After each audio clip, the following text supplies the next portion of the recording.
Well, welcome to Front Porch Friday and week 6 of our great series with my friend Susan Gadd, Marriage on the Rock. We have been talking about how to build your marriage upon the rock. That rock, of course, is Jesus Christ. And Susan, you've been teaching us about termites that eat away at our marriages. And so this week, what are we going to talk about?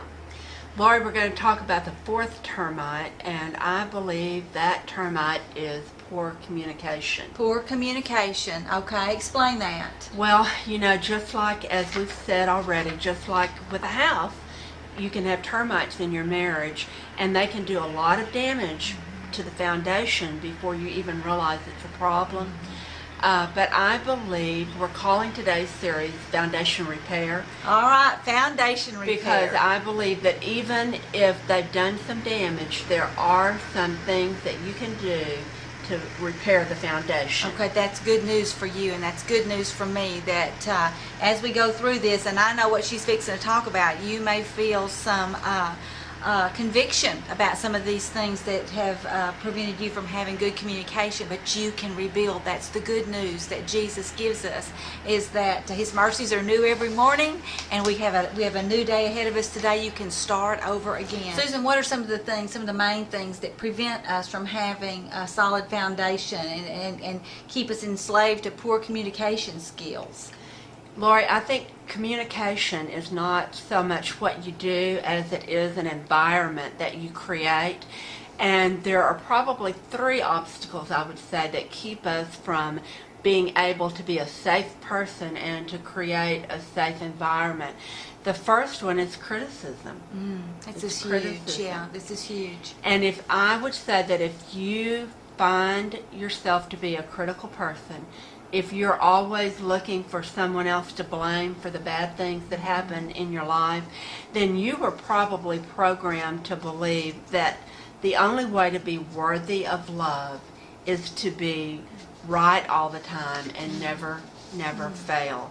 And so if you do fail, then you feel that you are worthless, that you have no value. You weren't perfect. That you weren't perfect.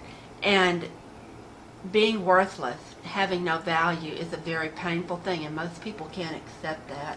So what they do is look for somebody else to blame so that they can take the spotlight off of their own failures and mistakes. Okay.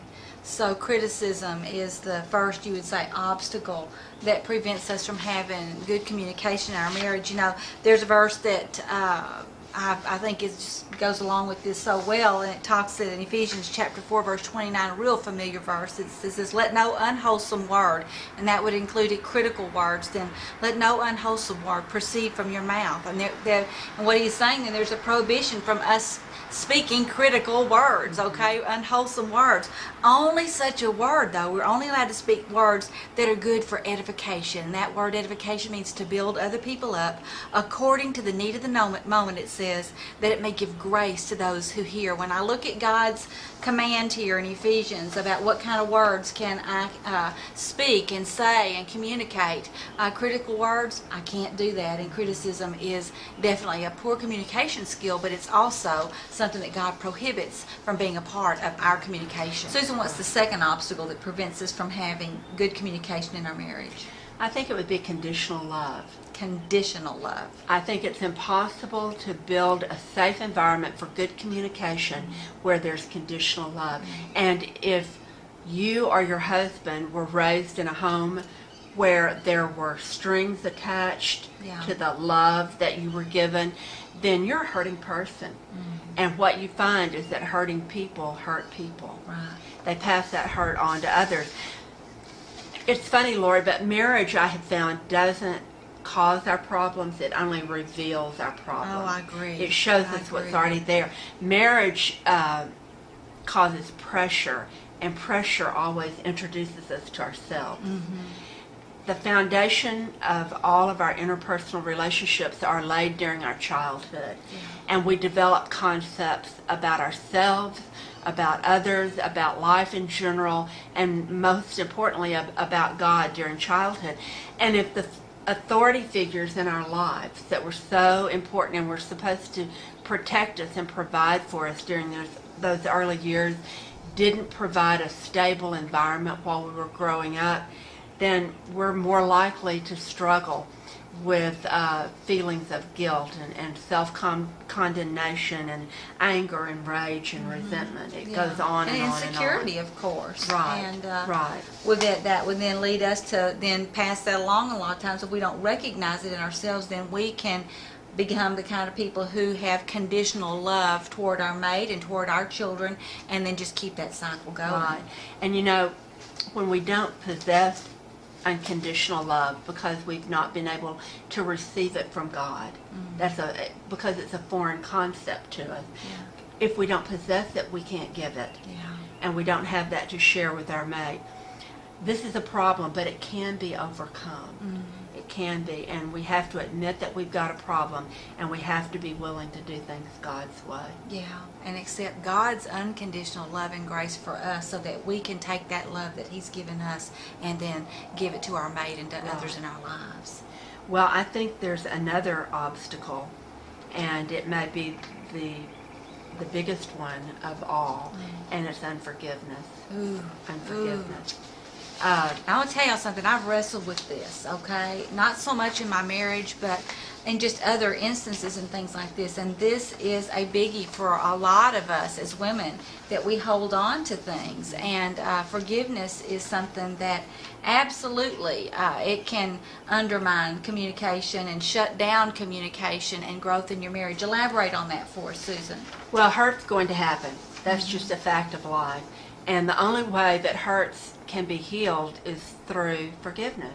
And if we don't understand and if we don't practice scriptural forgiveness, then it's going to be impossible to have a marriage built on the rock. Yeah. Because forgiveness is one of God's most important and basic ways. It's one of the most important ways of God. I think one of the misconceptions about forgiveness is that it has to be a feeling. I don't feel like forgiving you, so I'm not going to do it. Yeah. But nowhere in the Bible does it tell us that forgiveness is a feeling. It's an act of our will. It's an act of obedience. And forgiveness is not about giving, it's not about making excuses for bad behavior, but it's about me being willing to give up my right to get even. It's about not holding on to anger and hurt. I can say with all honesty, what you did to me was wrong, it was hurtful, and it was inexcusable. But I choose to show you the same forgiveness that God has shown me.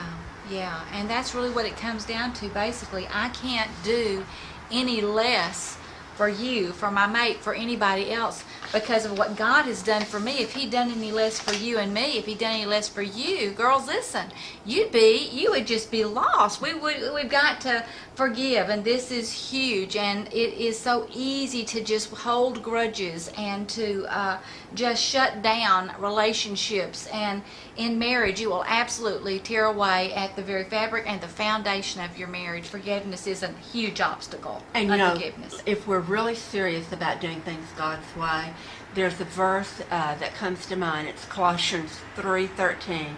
It says, "Bear with each other and forgive what grievances you may have against one another. Forgive as God has forgiven you." Lord, that is not a suggestion. No. It's a commandment.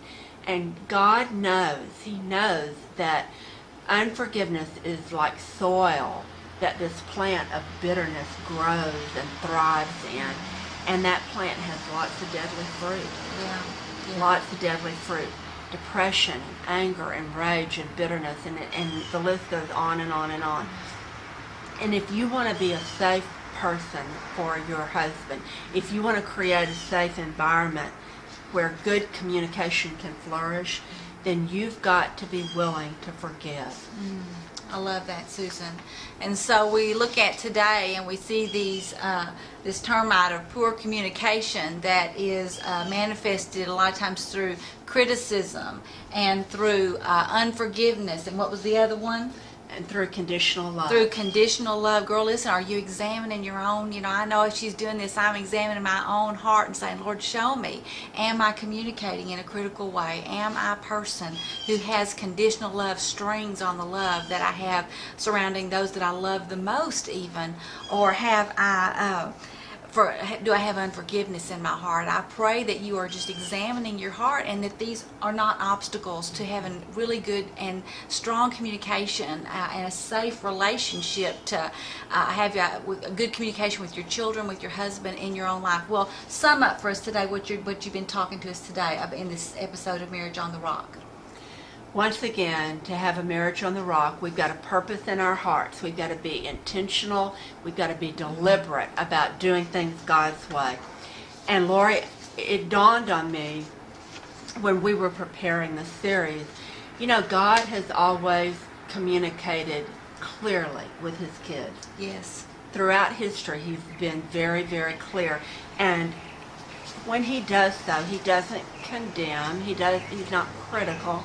He loves us unconditionally, and he forgives. Amen. That's his way. And if we're going to have a marriage built on the rock, we've got to be willing to do things his way, not the way of the world, and not lean to our own understanding. Yeah, amen. I say amen to everything that she said. And girls, listen, good communication. It's something you've got to develop in your own marriage and in your own relationships. If poor communication is eating away at your marriage, girls, you can change it. That's the good news. Take these things before the Lord that she has shared with us today, these wonderful insights and wisdom she's given us about these obstacles. And I pray that it will just unleash a great freedom and a great ability to begin to just repair the foundation of many, many marriages today. Susan, thanks so much for being here with us today. Next week is our final week in this series, Marriage on the Rock, and we'll see you then on Front Porch Friday.